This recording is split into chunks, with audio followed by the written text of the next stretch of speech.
So how do you handle criticism? I usually brush off criticism and don't take it very seriously. People normally don't know what they're talking about. So why take them seriously? When someone criticizes me, I normally find fault in something else and put the blame on external factors. That way, the blame never comes on me. When someone criticizes me, I normally ignore it and move on. It's not always my fault. Even if someone criticizes me, I really don't see the point in changing my behavior now. After all, I have made it so far without their feedback, right? So why bother now? Bad answers, don't give those answers. Otherwise, you will fail in your next interview. Instead, watch this video till the end because I will share with you 2 reasons why the recruiters ask this question. I will also share with you 2 tips on how to be well prepared for this. And towards the end, I will share with you 2 perfectly crafted answers that you can use to answer this all-important question for your next job interview. My name is Jamil Hai, and I've been working in management positions across South Asia, Middle East, and North America for the last 20 years. And my mission is to help you build real-life skills for your job and career that they don't teach you in college. And before we proceed, do hit that subscribe button so that you can benefit, like many others, from the content I post weekly on my channel.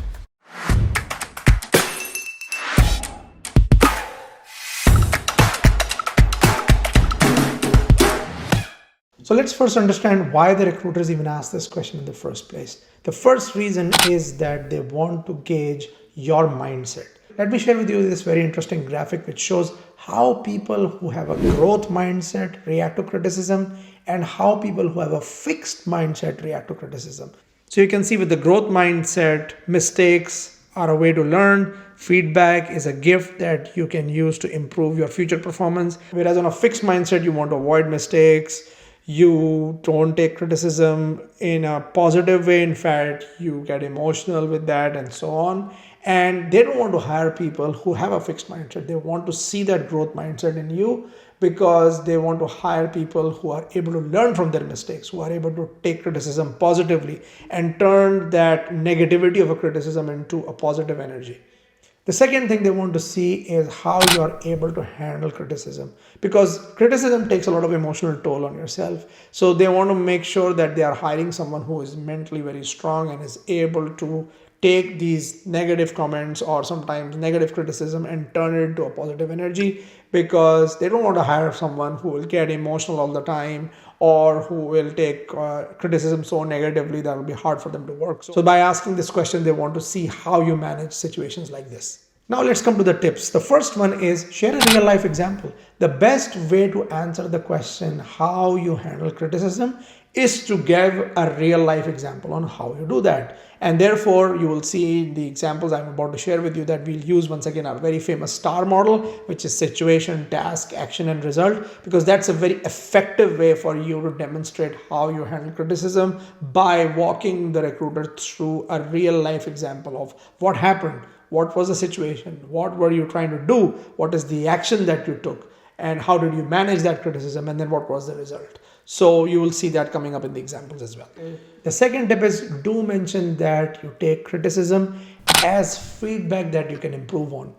Tell the recruiter that for you, criticism or feedback is a kind of a gift, because that demonstrates how you take feedback. How do you initially react to a feedback? That you don't just try to be defensive or try to go into denial that, oh, I didn't do that or something like that, but you actually take that as a gift and make sure that in the future you are taking those learnings and trying to do a better job next time.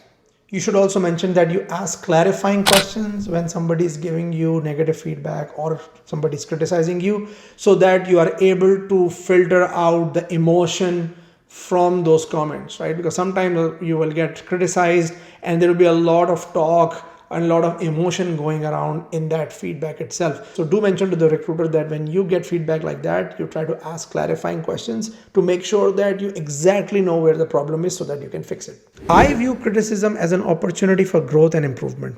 I actively seek feedback from others because I believe it helps me identify areas where I can enhance my performance. A good example is when I first became a line manager. I had a tendency to rely less on my team, and as a result, I was not delegating enough. This made my team feel less empowered, and one of my direct reports shared this feedback with me in a one-to-one.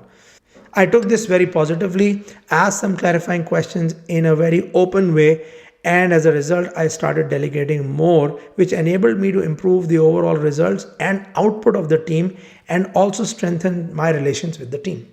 So here's a great example where you're narrating a situation when you became a manager, you were not delegating enough, which by the way is a challenge for all the new managers. And somebody gave you a feedback from within your team that you were not delegating enough or you were basically not empowering the team enough. So in that case, you listened actively, asked clarifying questions, and as a result of that, you changed your approach and started delegating even more. If I'm unclear about certain aspects of the criticism, I don't hesitate to ask clarifying questions to gain a deeper understanding. A good example is from my first job where I was not very good at time management skills. So although I knew the function and technical skills of the job, I used to spend a lot of extra time on analysis and used to make very long detailed presentations.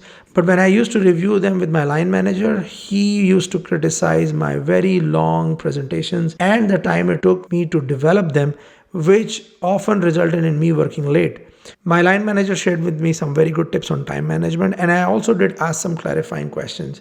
And while I was having that dialogue with my manager, he also shared with me this book called The 7 Habits of Highly Effective People, and he did refer me to the third habit, which is the habit of doing first things first. Since then, I have improved a lot on my time management and have been able to get more output from the same amount of time. One important tip I want to share with you here is that don't give too long of an answer as well. Try to keep it short, because if you give, like, say, a 5-minute answer to this question, then it's just too long. So try to make sure that your answer is delivered within, let's say, less than 2 minutes. And that's where the rehearsal becomes so important, because it's not really a story, right? It's a real thing that happened to you and you did something there. But you have to narrate this in the way of a story so that the other person understands. That's where storytelling is so important. So make sure that you do proper rehearsal of these answers as well so that you are successful. So I hope you enjoyed this video. I've also made videos on other tough interview questions like what do you bring to this role or why did you leave your last job, which you can watch by clicking over here.